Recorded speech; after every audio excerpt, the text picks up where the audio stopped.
You were blamed for something because somebody didn't have all the facts. And you turned around and did the same thing to Jenny. I feel awful. What can I do? The perfect TV dad was living a double life the entire time the cameras were rolling. The actress playing the most popular girl in school was quietly falling apart. The kid who played the oldest brother showed up to film an episode completely stoned, and the two actors, pretending to be siblings, were sneaking off between takes to make out. None of this ever made it onto your television screen, but all of it was happening behind the scenes of one of the most beloved family shows in history. And one of those secrets was serious enough that the people involved believed it would have canceled the show entirely. If you grew up watching the Brady Bunch, did you have any idea how different things looked when the cameras stopped rolling? Drop us a comment below. The set was full of young romance. Oh, him. Your little friend from school. He's not my little friend from school. He's taller than I am, and he's the best-looking boy in my class. You came in there on purpose, just to turn on your icky old charm. Are you kidding? Why would I be interested in him? He's only a child, and I'm a woman.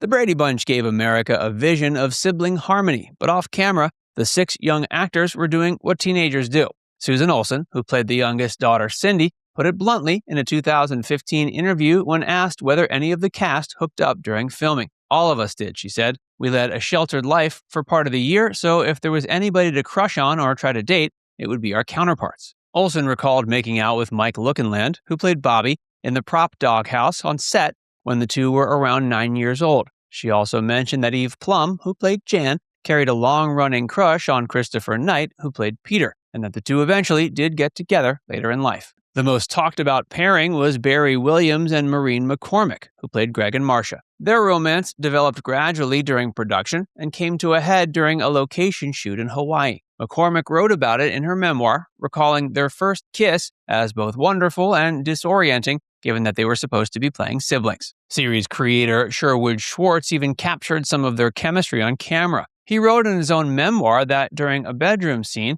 the two were clearly, quote, lusting for each other, and that it showed in the footage. It was one of many moments that made the gap between the show's image and its reality very clear. Barry Williams showed up to work stoned. Hi, Dad. Hi. You didn't say anything about getting a boat. Well, I didn't know I was going to. Hey, honey, where'd you get that? Well, I delivered my plans, for the marine edition to Joe Houston. Yeah? He was about to commit this thing to the junkyard. Well, I thought with a little work, we can fix it up. Far out. All right, first of all, it's the 70s. For those of us that were there was a lot of experimenting going on. I thought it was supposed to be, it was a day off. And some friends came over, and they had this new sort of cigarette thing. It smelled badly.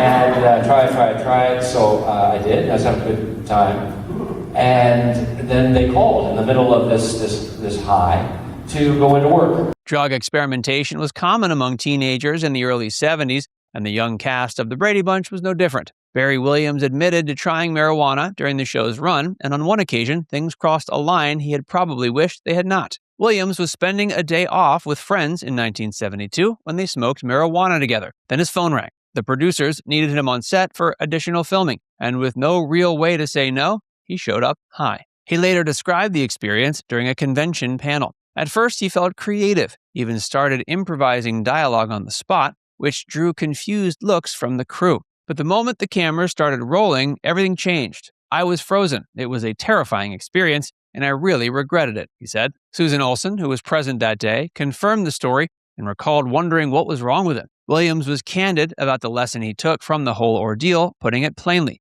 quote, I'm a much better actor when I'm completely sober than when I'm high. Greg had a crush on his TV mom. It was Barry's birthday, our first day of filming on the Brady Bunch. Yeah, but he was always like 40. Even though he was 14, he was like always 40. He always wanted to be older. He was dating mom. Yeah.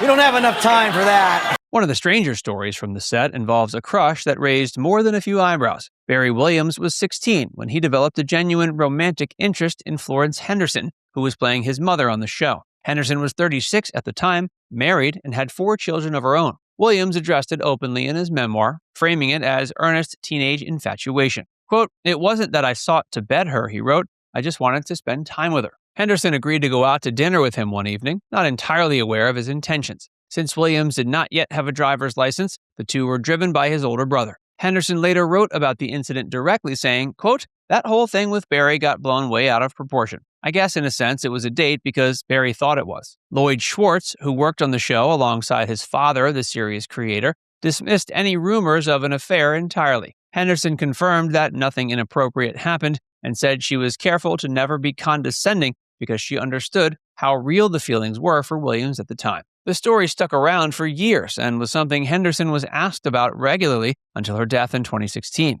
It's a strange footnote in the show's history, but one that everyone involved seems to have eventually made peace with.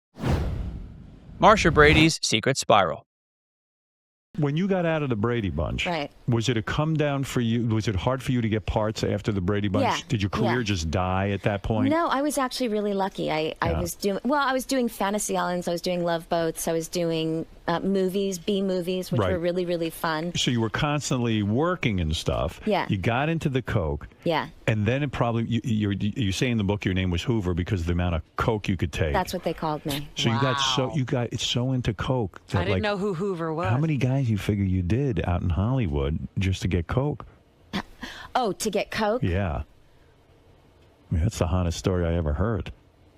I think like 4. Maureen McCormick played Marcia from age 14 to 19, spending her entire adolescence embodying a character who was confident, popular, and seemingly without a care in the world. In reality, McCormick was struggling with anxiety and a deep sense of inadequacy that she hid behind the role. Yet there I was, hiding the reality of my life behind the unreal perfection of Marcia Brady, she wrote in her memoir. No one suspected the fear that gnawed at me. When the show ended, the pressure didn't go away. McCormick fell in with a fast-moving Hollywood crowd and was introduced to cocaine around age 18. What started as experimentation spiraled into something far more serious. She described the descent in stark terms, writing that she went down a path of self-destruction that cost her her career and very nearly her life. The consequences were tangible. She missed work, developed a reputation for being unreliable, and blew an audition with Steven Spielberg for a role in Raiders of the Lost Ark while in the grip of her addiction.